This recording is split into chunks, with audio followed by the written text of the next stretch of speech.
What's going on? Round 2. If you had just watched our little test run, we're back. Take two. Take 2. It takes two, like the movie. No, take 2. Anyhow, what's going on? I'm Scott from Konig. Haven't been here in a while. This is Luis. He's still from Konig. Yep. I'm Luis from Konig. And hey, how are you? It's nice to see you. I feel nice being back. It feels good. Feels warm. It's nice to have you back. Yeah, you know? Feels good, right? It's nice to have you back on your day off, buddy. I came in just for this. I want you guys to understand my dedication to this podcast. Yeah. You know what I mean? So, listen, before we get into a few things, let's talk about some of the things we got going on. This Friday, we have a Hype is Right dropping. Make sure you check that out. Super important because we haven't done one in a little bit, but it's going to be good. We also just got through with last Friday. Sure, we did a Carnatomy, which is our version of a car walk around. That's what we call it. With Sherwin Paquette. He actually has a hill climb, Evo X. If you don't know what hill climb is, go check out SCCA. And I bet you our next guest probably even knows who this man is. That's possible. Cool. Yeah, definitely. You know. And next podcast, Scott is going to be here as well. We're going to have Brian Gillespie from Hasport. Yeah. VTech Academy. Yeah, so if you've been around the game for a while, you know Brian. I've known Brian for, it's got to be almost 15 years already. Really one of the OGs that doesn't get a lot of credit for being an OG, but he certainly is. And if you have followed him at all, you'll know that he had a pretty nasty crash just a few years back. It was on like Today's Show, CNN, that kind of thing. So, but listen, I want to get what do you want to? And talk here's about? another fun fact, actually, that I kind of want to talk about. Our guest that we have today has a video on VTech Academy where they review his car at SEMA. All right, just want to throw that out there. That is a great tidbit. Go of check it out. Listen, let's not delay this out anymore. With us today is somebody that's really put so much of his time and effort into road racing. Had a really good season this year until 2020 champ. Until it's a slight mishap just at the end. Oh, this season. But for all those people that know about building cars and doing the work yourself, and this person is the definition of a true enthusiast. Oh yeah. Let's get him in here. Eric Kutil. Eric, did I butcher your last name? No, you got it pretty close. Eric Kutil. You know what's funny? Because I know you know him because Aki? Aki, yeah, they have conversations. Yeah, he's actually helping Aki with the build and giving him some advice and stuff like that. But he wasn't too sure how to say his name, so he said Cuddle. Yeah, I get it quite often. Yeah. So listen, thanks for coming to do this. I know we've been trying to link up with this for a minute, right? Yeah, for sure. And I know your work schedule is a little wild, so I appreciate you taking the time to do our humble little podcast here. Yeah, definitely. Glad to be here. Really appreciate you guys hosting this. This is awesome. No, listen, we love to have these conversations because that's all these are. They're just car conversations, and it's cool to do it with real car people. You know what I mean? Mm-hmm. Yeah. Let's dive right into it. Why did you crash your car? What was your motivation behind that? Well, I mean, the motivation was, to be honest, I was trying to win a championship. I understand. Right. We had a killer 2021 season, and the championship, it literally went down to the final race of the year at Road America, which is notoriously, treacherous, especially in the kink. And it was the 4th race of the weekend, and I had to finish ahead of my competitor to win the championship. And a gridlife GLTC, which is what we race in, we do like these random inverts for the final race of the weekend to kind of spice things up. Yep. And we kind of got screwed. So I kind of started a little bit further back, and it also started to rain a little bit. So there was a lot of factors that kind of played into it. And we went into the kink the first lap, and there was a potential stack up happening in front of me where one car was trying to make a move. They touched, they almost spun out right after the kink. And then I was coming through and kind of just wasn't really paying attention and tried to make a move to shoot for a gap and ended up spinning myself out and crashed into a concrete wall going about like 110 miles per hour. So not only did I ruin the car, I ruined the championship. And the car's right here next to me. Whole front end is completely destroyed. So I would say there was not really a good motivation to wreck the car, and it's definitely a lesson learned. So now I will say one thing, because I think it's something, you know, that you know, and I'm sure you've been told countless times by every single person that has probably come up to you that knows you, is that I mean, you know this, that is racing, right? Like you like you can't, like, I look at something like that, and I think first is that if you were watching the live stream or you were or paying attention to some of this stuff, I think the first thing for anybody that knows you is, oh my God, I hope he's okay, right? Yeah, I was fine. Which was fantastic. But, you know, look, the next thing is that guys like you that put it all out there, that push it hard, you can't, you can't hold yourself up to a thing like you lost. Like, going into a season, you still finished second, basically, without finishing an event. And on top of that, you know, those are the moves that, like, you look at it one way, all right, it just missed. But it goes the other way, and you're a superhero, and you win the championship. Like, you got to be in that position to have a chance, you know what I mean? So, like, you have to put yourself in that spot every time. Have to. Yeah. Yeah, I mean, there was definitely a lot of situations, especially this season, where I got lucky myself and I made some of those moves happen. Or, you know, there was an event right before where I actually lost brakes completely going about 115 at Gingerman into the last corner and put the car into the spin, and I managed to save the car. And you just, you know, that's racing. It's not a matter of if you're going to wreck the car. It's usually when, and it happens to basically everybody. And I've been racing wheel to wheel for 5-6 years now, and I've been pretty lucky to not be involved in a major wreck like that. And it finally happened to me, and you get to a point where you kind of think you're invincible, you think you can make those moves stick, and it's just one little millimeter mistake, you know, and all of a sudden, you know, you spin yourself out and you crash the car. And, you know, I could care less about the championship. I mean, the worst part about it was that it kind of left a sour taste in who ended up winning the championship was Jeremy Swenson. Mm-hmm. He was totally bummed because I wrecked my car. And I mean, for those who know me, like, that car is my passion. Like, I spent countless hours on it, and I hated to see everyone kind of end the weekend on a low note because of a mistake that I made. And I feel like I kind of stole his glory a little bit, which was the most painful thing about it. And, you know, I could care less about winning the championship, but what kind of hurt me as well was, you know, wrecking my pride and joy. That was also hurt quite a bit. But, you know, new opportunities come up, and that's kind of, I guess, what I'm here to talk about is the new build. So opportunities come up with, you know, mistakes like that. So, which that's actually what I wanted to kind of get to, because you know, and I do want to get back to the EG hatch eventually, but one of the things that this situation kind of created was a new avenue, right? And obviously it's this new build. Can you tell us a little bit about what's going on? What's the plans? I mean, I'm excited for it. I know a little bit about it, but yeah. So it's, you know, it's kind of funny because midway through last season, you know, I've always had this dream build in my head that I wanted to basically build, not really a replica, but something that closely resembles, you know, the 90s touring cars, the GLTC Civic sedans specifically.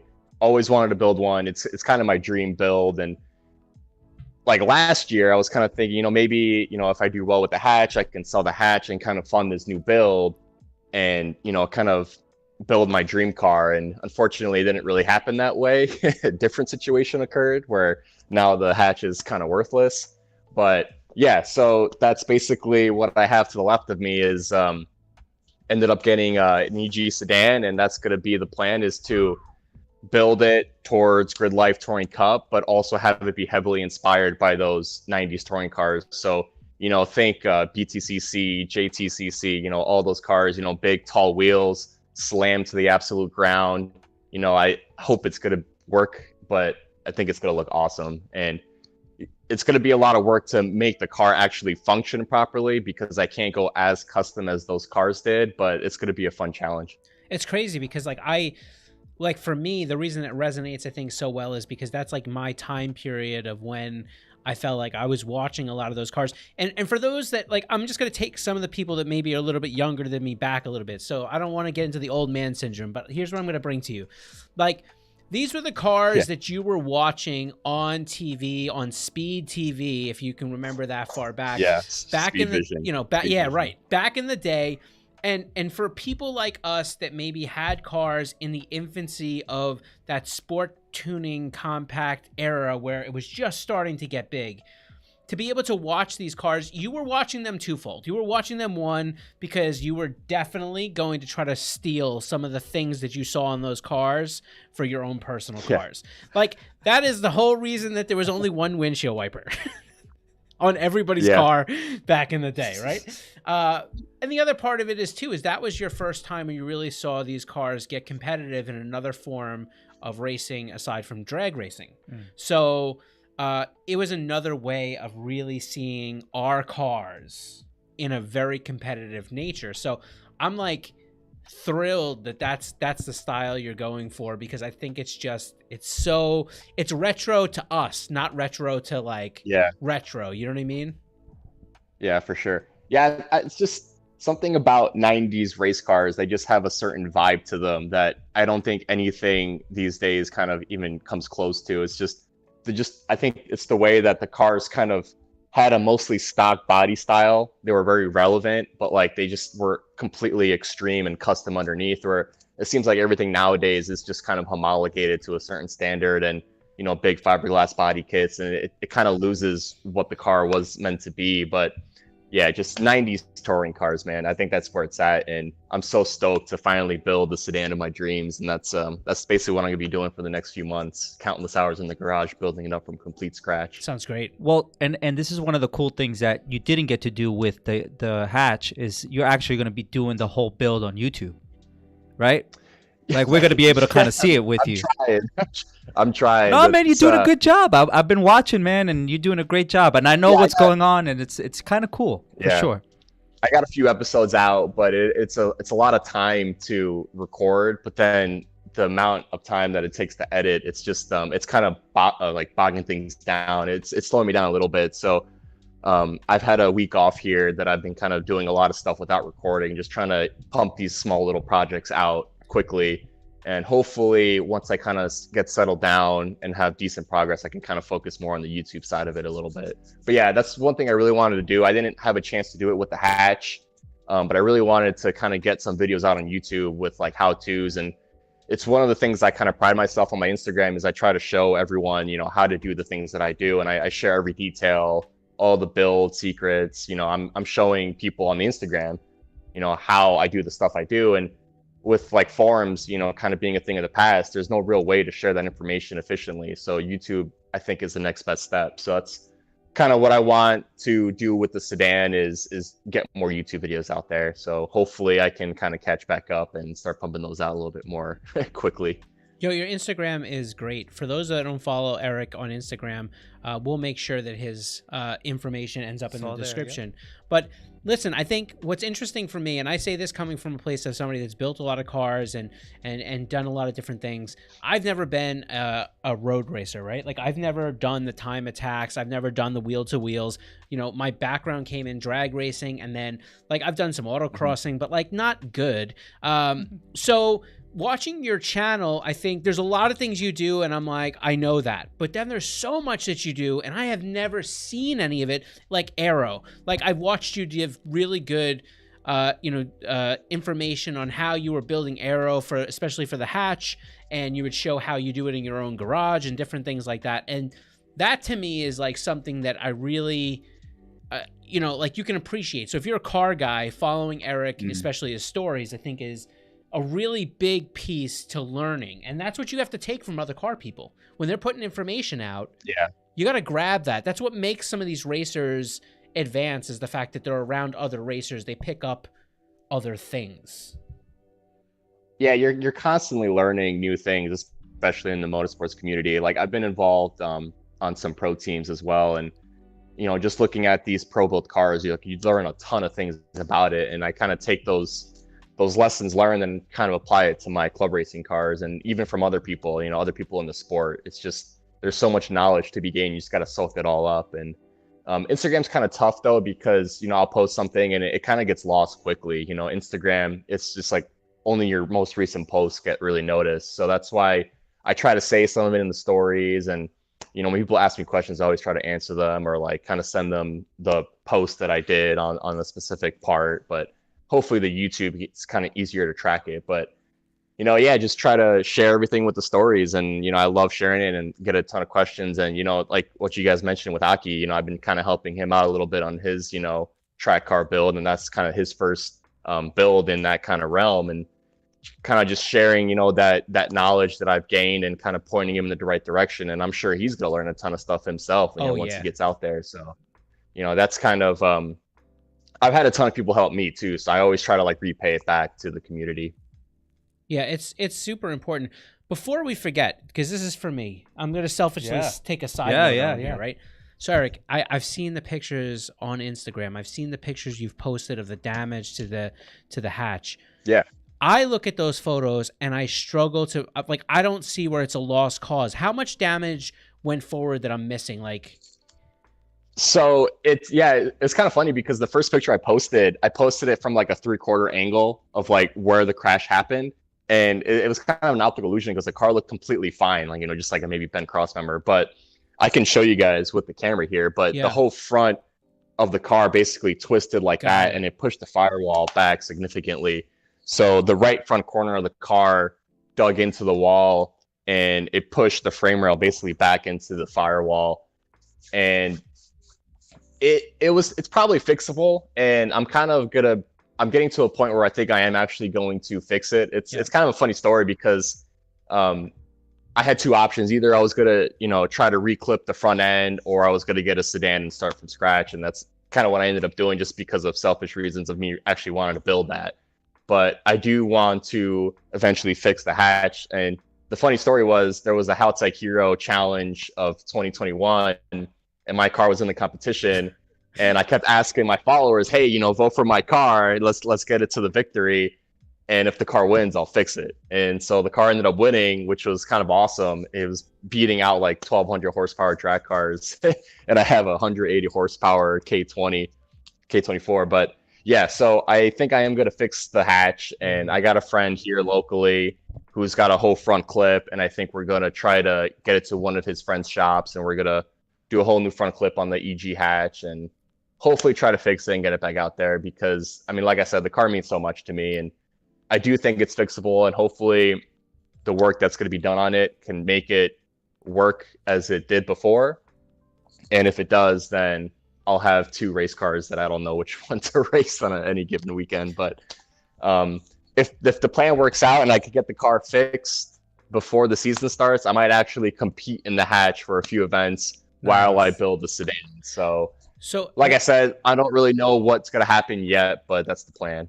So I guess the magic moment will really be when you get it on a frame machine and you get a pull going, and you can see if you can get that, at least the strut tower back to where it needs to be able to lop off everything and reclip it, right? Yeah, so I think the goal would be to pull the right front out and try to get the firewall to basically end up where it should be. And then you can kind of cut the front frame rails off and then put the new horns on, and hopefully the firewall gives you a good base to weld new front end to it. But I'm not the expert. That's why it's going to go to a frame guy, and if he's confident he can fix it, then we're going to fix it. And I'm going to be pumped to get the car back out there. So I don't want to give on it just yet because it's got a lot of history and I don't want it to die. Yeah, listen, I don't think you should, because I really I've seen so many cars that, and I've had experience with some of these cars where it were pretty good hits, and it's so interesting, and it's always amazed me. It's like watching black magic when cars get onto a frame machine, because you say, you're like, there's no way. And then all of a sudden they start to pull and pull and pull, and they set up and they measure and they do that, and they pull and pull and pull. Next thing you know, you're like, oh my God, like you're within millimeters of where the structural needs to be. And then you just look at all the stuff that's bent and crumped, and you just literally lop it off and get the new stuff on. So, I mean, I'm oversimplifying it, but it's incredible how fast sometimes, you could be on a frame machine for 2.5 hours, and like all of a sudden you're like, oh my God, it doesn't even look that bad. No, it's crazy. I hope that works out. I hope so too, because at the moment, progress for the sedan, it's basically just me building the car right now, and I do have a lot of support and sponsors, but it's the time and the man hours. So I don't think I can get the car done in time to compete, at least in the first half of the next season. So if this car just gets a new front end, then I can just slap all the parts back on it and run it. I think that's going to be the way to go for the first few events. And like I said, I just got to see what the results are and how long it's going to take to get that fixed, and if it's even possible to fix it. But fingers crossed, because I do want to still race that car. Yeah, it is crazy though, because how badass would it be to have two? Oh, 1,000%. And the best part about it is that, here's the thing: you may be building another Civic, but no matter how you duplicate a build, no matter how much you take the knowledge you had from one car and put it into the other car, you still are going to have a bunch of events where you're going to be fine tuning. And yeah, like to be able to have the hatch to at least get yourself back to kind of where you need to be to get a baseline. I don't know. It would just be, and it'd be cool to be able to save your history. I think that's the biggest part. Yeah, exactly. Yeah. Yeah, and the two builds, like, they're going to be completely different. Just like the theories that I'm applying to these cars, like the sedan, it's going to be a whole new challenge, even though it's mostly similar. Like the chassis is pretty much identical, but it's got a 2-inch longer wheelbase, which it won't really change much. You can kind of set the car up to account for that, but just the way the car is going to be much lower. I'll probably get more detail on it, but just everything on this car is going to be just a little bit different, to where I can't really apply the same kind of setups that I used to have on the hatch. So it is going to be kind of tricky to get this car done and then try to go compete in it and also figure everything out. So I definitely need to have like a few test events with this car just to kind of get it dialed in, which would be perfect to have the hatch, because then I can just race the hatch as is and, kind of start off where I left it, and then kind of figure the sedan out and take my time and do it right. Where's the next step that you need to move on? Like where are you at right now with the new build? So, I don't know if you guys can see it, but it's right here to my left. I am just doing a lot of fab work on it right now. So, basically the biggest ideal, or what I'm trying to achieve with the car, is I'm trying to run taller wheel and tires. So on the hatch, I used to run 15x9 countergrams and decagrams with a 225 Hoosier. And I actually ran the hatch pretty low, but even with that smaller OD tire, it was like a 23-inch tire. The tire would still bottom out in the fender wells if you hit a big bump. So I wanted to run bigger wheel and tires on the sedan, once again, to kind of replicate the touring car look, but also to have a bigger rolling radius, which kind of helps you with acceleration and braking grip. And in order to do that, you have to kind of cut the chassis up significantly. So I'm doing tubs in the front and tubs in the back, kind of what you see with like drifters, just to kind of give you way more room in the wheel wells. So I'll have like about 4 more inches of space in the tubs, in the wheel wells, for the tire to go up, which will allow me to lower the car even more than I did with the hatch. So what I'm doing right now is I'm basically just doing a ton of grinding, a ton of sanding, a lot of cutting, welding. I got pretty much the whole front end tub work pretty much complete, and I'm kind of working my way back through the chassis. And then eventually I'll be starting on the rear tubs. And it's kind of funny. I actually end up buying trailer fenders from Tractor Supply, and that's what I use to basically weld in to make those tubs. So it's a kind of a trick that the drifters use. But yeah, doing a lot of stitch welding on every major critical frame component. One thing I learned with the hatch is these 90 Hondas, like, they're pretty weak. They're super flimsy. They have a lot of twist. And over the years of racing that car, like, you start to see tears in a lot of components. So we're going to do all stitch welding throughout the entire car. And yeah, just a lot of fab work. Yeah, it's crazy. It's like, I don't think people really understand, like, they see these drift cars, and I think that there's a misconception that these cars are just bolted on, and yes, they know there's fab work, like cages and stuff, but listen, when you go back to the early 90s, these cars were not really known for their heavy sheet metal. You know what I mean? Like, they were fuel efficient monsters that were supposed to just be the everyday commuter cars. And so we've transformed them into these high power G for G facing machines here, and Yeah. and so you got to account for that some way, right? Yeah. Yeah, especially so we used to run on Hoosiers, which like a Hoosier is a 40 treadwear racing tire, and the amount of grip those tires produce, excuse me, it's just so high for these old chassis. So I would go through suspension components and I would reinforce them, and you would see another part start to tear, and then you'd have to reinforce that, and like the failure always kind of propagates to a new point. However, the Grid Life Touring Cup rules, they have changed for the next season, which we're now strictly a street tire class. So we can only run 200 treadwear tires, which will kind of help alleviate some of the high stressors. But that's another reason why I wanted to go with the 17s, because you get a lot more variety in tire width and sizes. So I ended up partnering with Falken. So we'll be running the Falken RT 660. Good tire. And I'll have really good tire. My good friend David from Hybrid Racing, he kind of linked us up, and he's been using those tires. So Falken has been involved with Grid Life for a long time. So I knew that's the tire I wanted to run.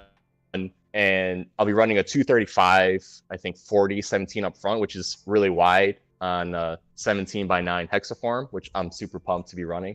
Hey. And the tricky part is, since the car's gonna be so low, I'm gonna have to tuck that 235 up into the fenders, which is, I don't even know how I'm gonna accomplish that yet, but that's gonna be a problem in the near future. But turning radius is going to be completely non-existent. But that's what these cars had to deal with in the 90s. They were so low that they had minimal turning radius. So like if you go into a slide with these cars, like you're not going to catch it. So yeah, it's just going to be little gremlins here and there that I got to figure out with this chassis. But it's going to be awesome, I think. So now, what do you do with the external? I know Luis got a couple comments and stuff that I want to get to, but go ahead. So what do you do with so are you running stock sheet metal in the front, like fenders and stuff like that, or do you plan to go like over fenders to try to accommodate a little bit more scrub radius and stuff? Yeah, so I want to try to replicate as close to what the Civics used to look like. So I do want to try to run stock fenders. But I'm slowly realizing that the 235 is a lot wider than what they ran back in the day. Yeah. So what they used to run in the 90s, they used to run, I think, like 215s, and they were like 18 inches, actually, their wheels, which is kind of crazy. And their overall diameters, I think, were like 25 inches. My setup will be like 24.4, but it's going to be a lot wider. So I don't think a stock fender is going to work. I'm going to try to pull it like crazy and roll it and see if I can make room. But what I might end up doing, I might try to make the fenders a little bit wider while trying to maintain an OEM look, or I might radius the fender up. So if you like are aware with the Accords used to run like a taller arch to allow the tire to kind of turn. So I got a few backup plans if things kind of don't work out, but I'm going to try my best to run a stock fender. Will you promise to at least record in good detail that oh shit moment when you realize exactly what you're going to have to do? Because I'm, as a wheel and tire guy, I would like to watch somebody physically go through that process of, all right, how's here? I'm checking. All right, I'm screwed. This is what I got to do. Yeah, I am definitely going to be screwed, but I'm trying to, once I get the Konigs once they ship, I'll be able to mount the tire and then really see what I'm working with. And I don't want to notch the frame to kind of allow for a greater turning radius, because that's just going to weaken it. But yeah, like I said, I got a few options, but I'm going to be worried if I'm going to be on track and not have enough steering angle to correct the slide. that's going to be a problem. So definitely have to make sure the car functions primarily over looking cool. But to me, they're usually pretty close. Yeah. And so wheel and tire thing you said about running 17.9s front, what's going to be the rear size? So the rear, I'm going to do a 17x8 with the 215. Right. So that should fit a lot easier in the back. I won't really be concerned with that. Mm-hmm. And the Grid Life, they kind of introduced a new tire stagger rule that you can kind of go up or down to average out to what the tire size you have to run. So normally I would run a 225 all around, but now you can run like a 235 up front and a 215 in the back, which is going to help tremendously with front wheel drive cars. Yeah. So yeah, I got to really try my best to make that 235 work up front, because I kind of have to rely on it with the front wheel drive car, just because you're doing all your on the front. That's really going to help performance. So going to try my best to make that work. Yeah, no, that makes a lot of sense. We've seen, obviously, there's been a lot of movement in that direction of the reverse stagger for front wheel drive race cars. Yeah. So that makes a lot of sense. You want to question some stuff up? Well, yeah, no. Our friend here, Angel, has a question for you, Eric. He said, will the longer wheelbase hurt performance due to the flex in the chassis, or is it irrelevant?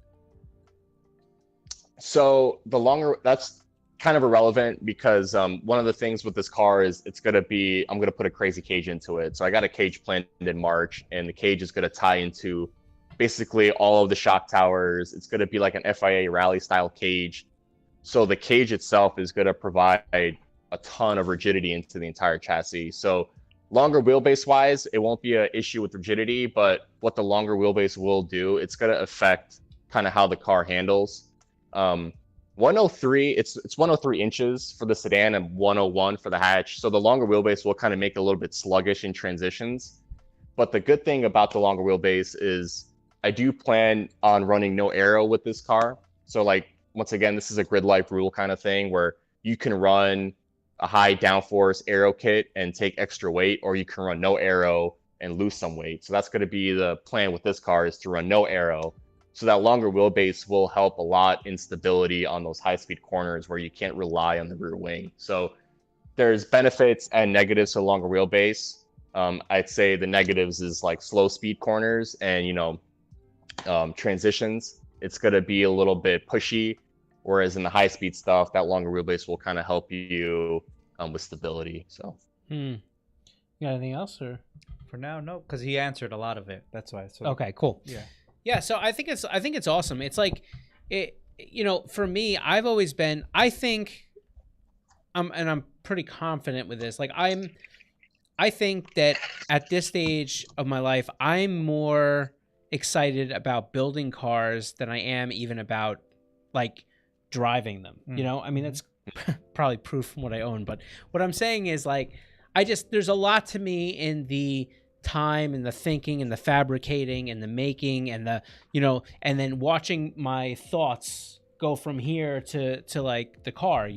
So Eric, he's saying in the fact that he has a I was gonna say G35, a 350Z that he works on profusely but never drives it anywhere. So it just sits there. But I'm right there with you. I love working on the cars. Like that was one of the things with the hatch is I spent so many hours just constantly improving things. And I have a problem where like I'll do something and it will never be to my complete satisfaction. I'll have to always redo it eventually. So just constantly tinkering with something and making it better and creating your vision. I really enjoy it, which is why I'm super excited to build a sedan, to like build it completely from scratch, from the bottom up, and kind of use all the lessons that I learned to kind of create my ideal race car. And I'm sure there's going to be a lot of things on the car that I'm not going to be happy with, that I'm going to want to redo eventually, but it's going to be a fun project. And I love building the cars, and then it's even better to race a car that you built on track and have it do well and win races. Yeah, it's crazy. I mean, so what was your progression like? How did you go from, where was your start in motorsport?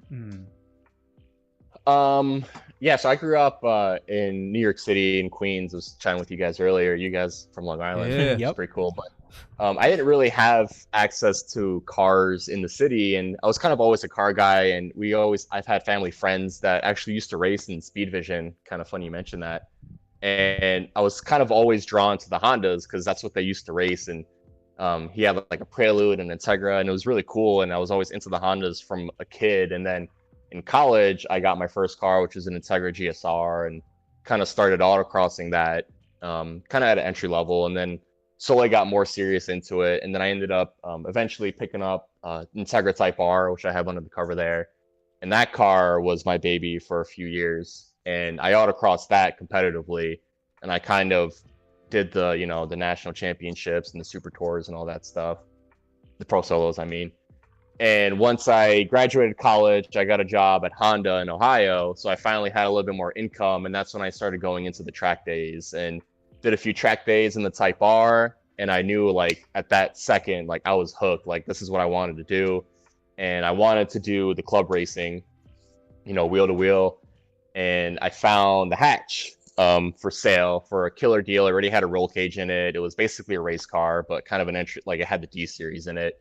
And basically started with that car, got my novice license through SCCA, and raced that car for I think like 3 years in the SCCA, and slowly improved it. And then just kind of went from there. Just constantly continued racing, and then just wrenching. Like throughout college, I learned a lot of my wrenching through friends, and then coming out of college, working on Honda, learned stuff from there, and just tackling anything and everything with my own hands. And then if I don't know how to do it, you just kind of figure it out. So I'd say over the past 10 years is just me slowly learning and kind of leveling up my abilities, and now here I am today. So yeah, it's funny. Still it's learning. Like, oh yeah, like all the time. I just think it's so people don't understand what it was like before YouTube was as prevalent with information as it is. You know what I mean? Like I remember back in the day, like you were reading magazines and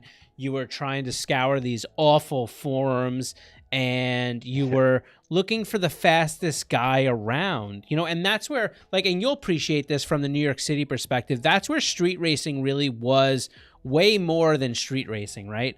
Like, like for us, like that street racing, it wasn't just about the actual races. It was about the fact that you were around other people that had that same go fast passion, and you can look at their vehicles and pick up things, and you're always looking for like, what is he doing that makes him so much faster than me? And then as other people did that, you would find the next guy that has that breakthrough, and then you would, well, what is he doing now? Or and that's what kept things moving. And so your ability for like guys like you to put your information out there on YouTube and Facebook is just so monumental for the learning of the next generation of people that want to do this. Yeah, that's why I keep mentioning when I started. Like forums were kind of big for me, because I would kind of just lurk forums for hours and hours, and of course there's a lot of like wrong information on there, but you slowly start to like know the people who know their stuff, and you kind of respect their opinions on stuff. So I used to do a ton of forums, not really post, but just look, because I didn't really have anything to build back then, but kind of planning out my dream builds, and learned a lot through the forums. And now they kind of died away, which is a little bit sad, but there's still a ton of information on YouTube and stuff. So like I catch myself like, when I'm not working on my cars, I'm watching other people build stuff on YouTube and learning from them, like Ryan Turk and that the crazy Judd Supra. Like I'm just looking at this guy, that Dom Engineering dude, like build this thing. I'm just like in awe, just completely blown away at like how that guy tackles problems. And I'm just like, man, I wish I can be like a tenth of his skill. But he's probably been doing this for 20, 30 years. So you just kind of have to learn from other people and get to that point eventually. Eric, the tools that they have is just like, listen, so here's the thing. Like I'm a tool geek, right? Totally tool nerd, right? And I love I love TIG welding. I love MIG welding. I love, fabricating. So I do have the ability to do a lot of stuff, but when you can watch what they can do and they're like, oh, we need this, and they just go over to the mill, just machines it, and just machine like a lower control arm or a custom this or this, and that guy Dom is really sick. So he's an amazing artist.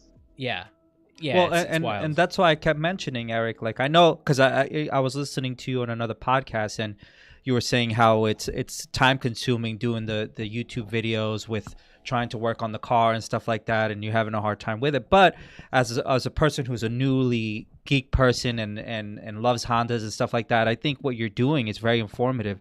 I think we need it, because even though there is a lot of platforms out there that do have it, it's not in the perspective that you're giving, and I think you should continue doing it, Yeah, and that's one like benefit with the Sedan.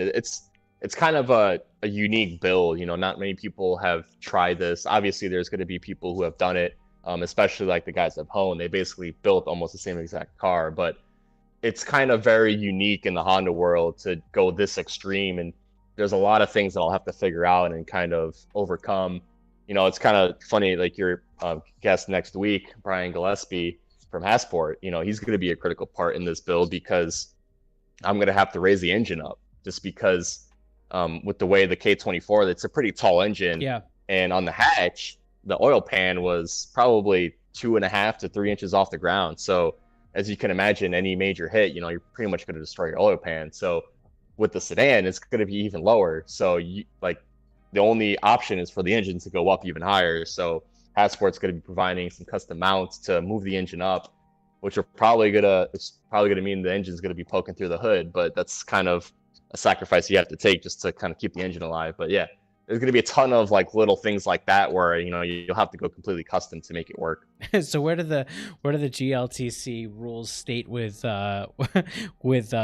dry sumps?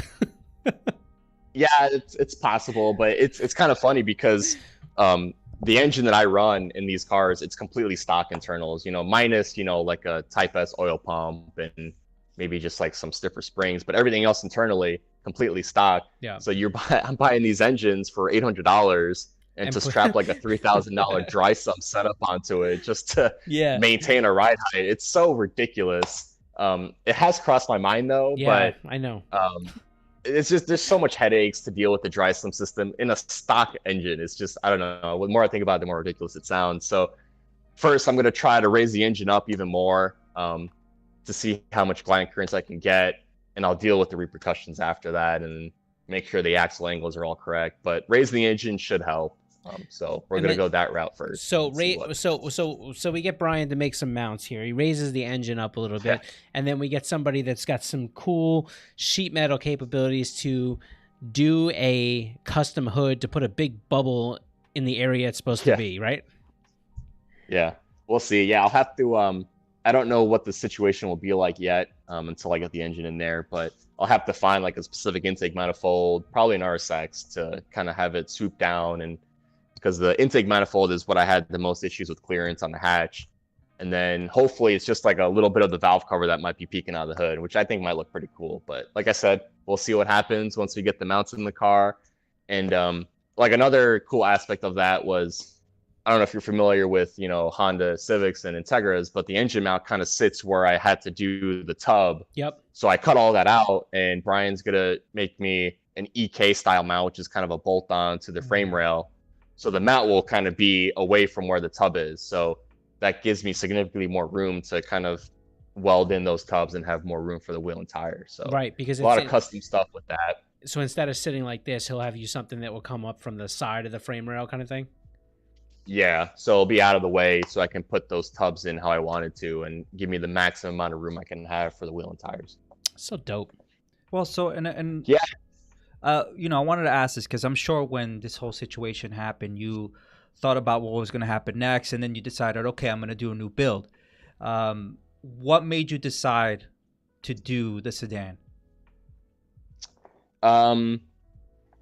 Yeah, so initially after the wreck for a few weeks, I was kind of reaching out to, frame shops here and there and getting quotes on what it would cost to fix. And there was some really good shops that do amazing work, but they also charged, a lot of money to fix it. And some of those guys were like, well, I don't know if it's going to be 100%, correct. Once it's done, it's kind of a risk.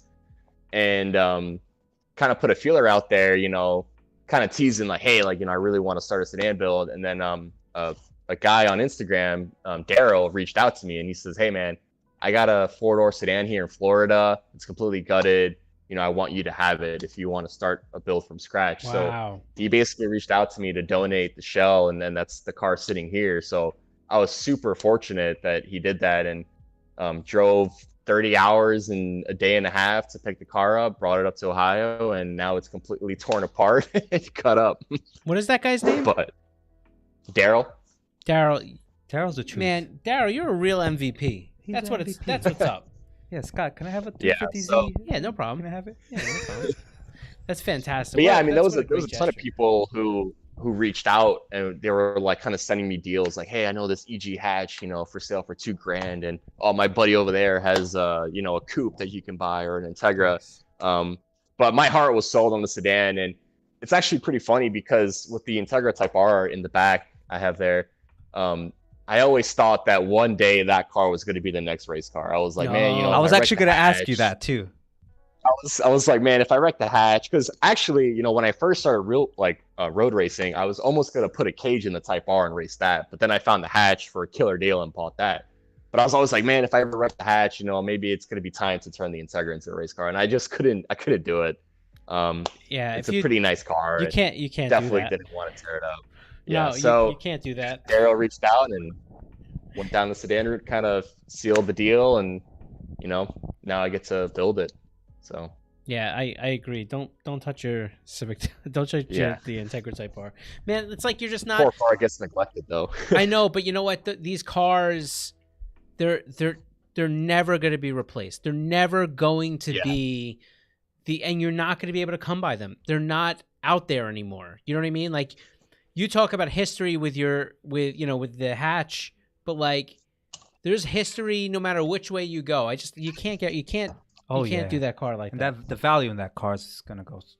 It already is. It is. Yeah. It's kind of funny because I used to have a B18 in the hatch, and I used to race it like that for years. And man, the B18s were so awesome. Revved it to $9,000 and never had any issues with it. The sound was just unreal. And I went with the K24 just because they're cheaper, they make way more torque, and competitively it's a better package. But I always kind of missed the B, and luckily I got the Integra to kind of drive it. But you kind of realize driving on the street that the Bs are pretty damn slow. But hey, it's a great car. I love it. So one of the things I'm most excited about with the Sedan, though, is I am going to make it completely street legal, and I am going to drive it on the road.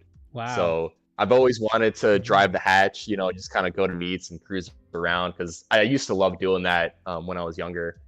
And I think it's just going to be completely awesome to have a complete insane race car that I can drive on the street. So one day you might see me rolling around in the city trying to dodge all those huge potholes.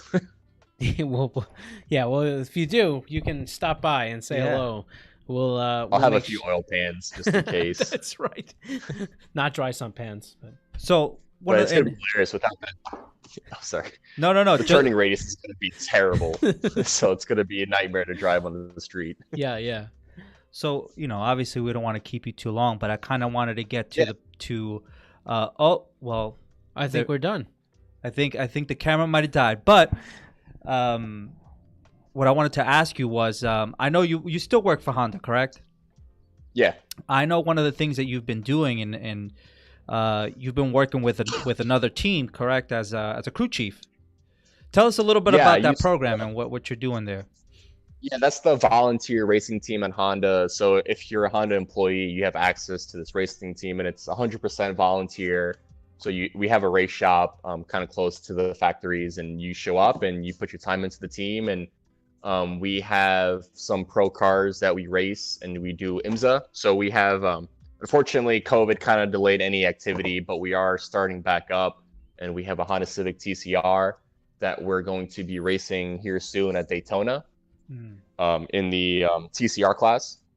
So the team is called Honda of America Racing Team, also known as HART. And I was a crew chief for a few races right before we got shut down for COVID, and we're starting back up, and hopefully kind of get that role back in crew chiefing. And kind of excited for that. It's been a while since I've been in a pro paddock. It's a completely different experience. It's awesome, crewing for the team. And the great part about it is that, when you put time into this team, you actually get time off of work to go to these races. So you don't have to use vacation, which is awesome. And you get so much experience, as a team in this environment, and it kind of helps you put those skills back into your daily job. So that's kind of why Honda really supports that program, and we're starting it back up after COVID. So we're all pretty excited. How much experience, do you get from that type of learning? I mean, way different knowledge base of and level of access to resources, right? Like, so how much of that do you get that you really bring over? Oh man, so much. I mean, first of all, you're working with a lot of other engineers that, a lot of those guys are smarter than you. So you learn a lot from those guys, and then, the whole team environment. But, just working on these cars, just seeing how they're built, and it's just a lot of knowledge to be gained on how to do things efficiently and effectively. And the team kind of, they have a good setup where, you're learning from the other engineers, and you're learning how to set cars up. That's where I learned, most of like setups, on cars and alignments is, we have, an alignment rack that's, pretty expensive. And so, just a lot of things you need to do in this pro environment to kind of get every tenth out of these cars. And, all of that kind of trickles down to what I do in this garage and what I do at work. Yeah. So when you start doing a lot of this stuff with Honda and you go into this stuff, is there any talk, do they have any mention or exposure to some of these when electric platforms could essentially start to integrate their way into racing?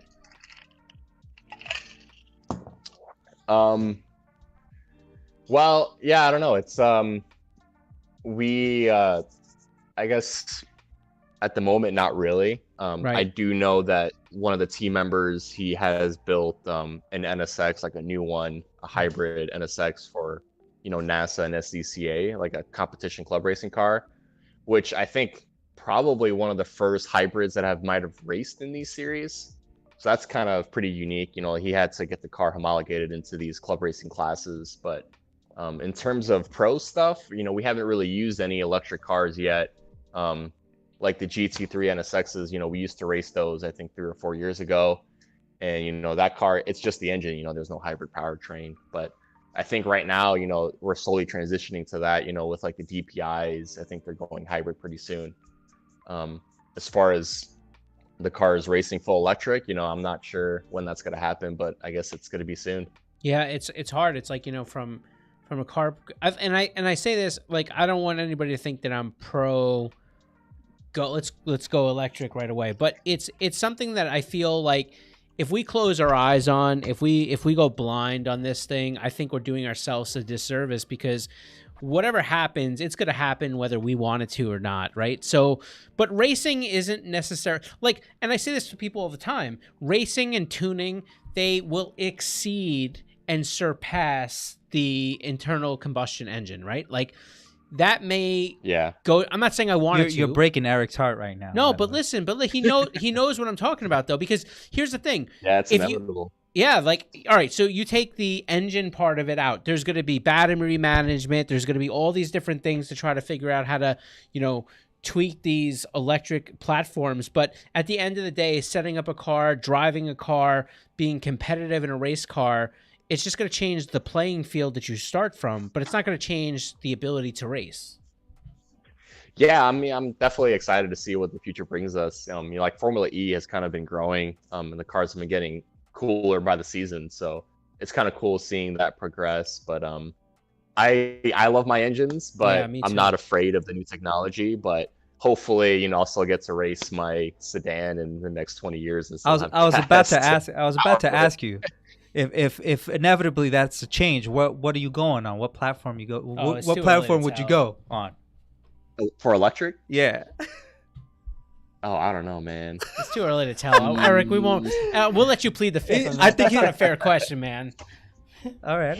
I don't know. I mean, the Teslas are insane. Like the amount of speed they produce, it's just unfathomable. I've never ridden in one, but it must be ridiculous. With the plaids and the roadster that's coming out. Eric, you gotta check out one of these plaids, man. I have not been in a plaid, but I have a video of my friend riding in a plaid, and he's not a lightweight. Has over 1,000 horsepower GTR, has had big power cars before.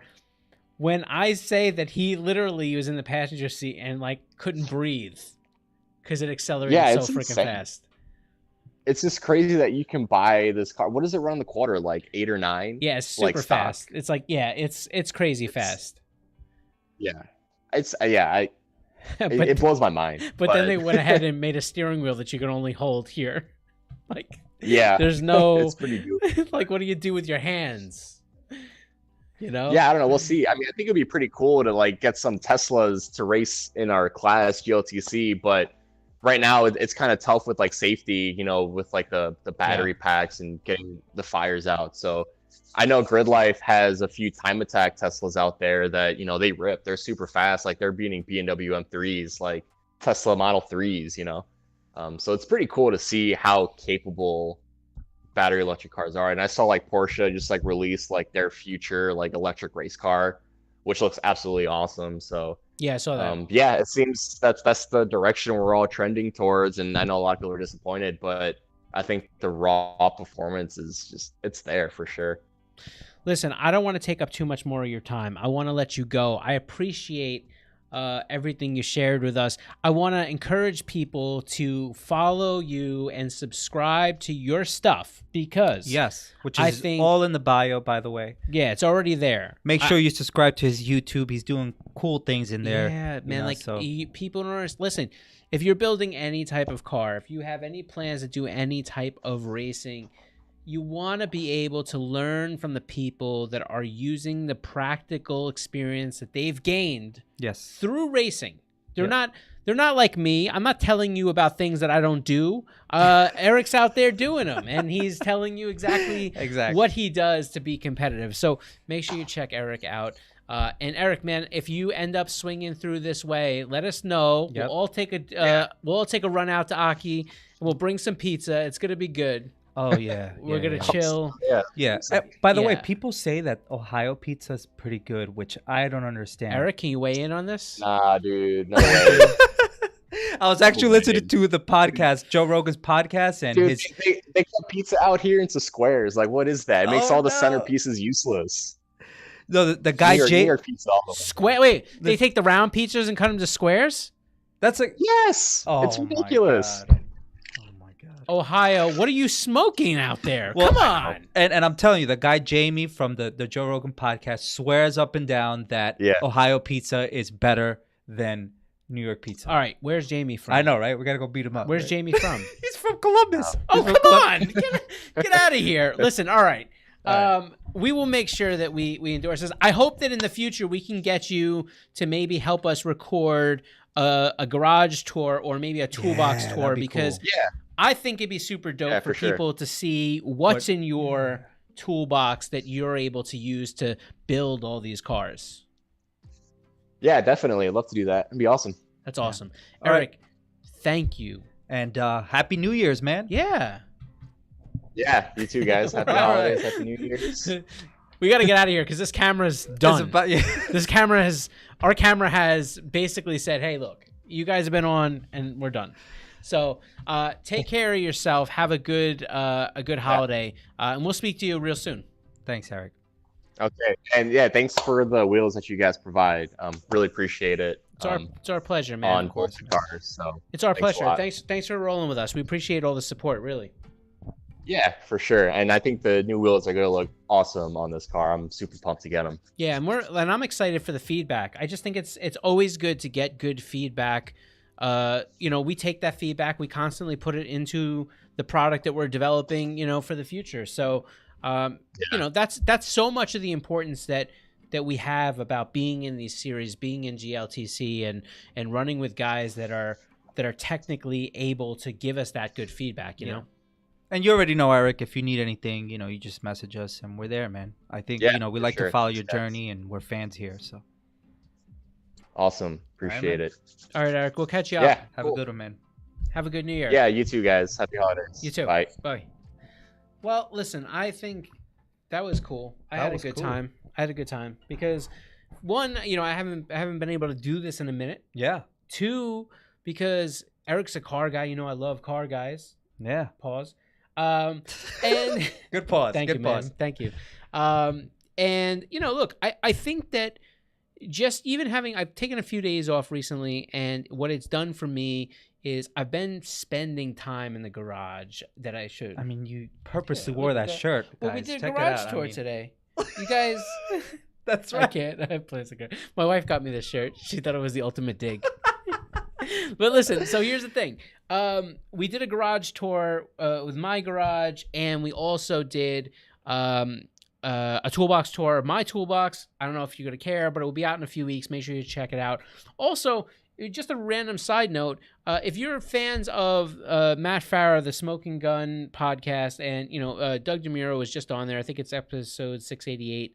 And they, around the 24-minute mark, they talked about, just a brief mention of Konig. I just thought it was really interesting how they use the brand to kind of equate it to a generation and how times change. So shout out to them just for.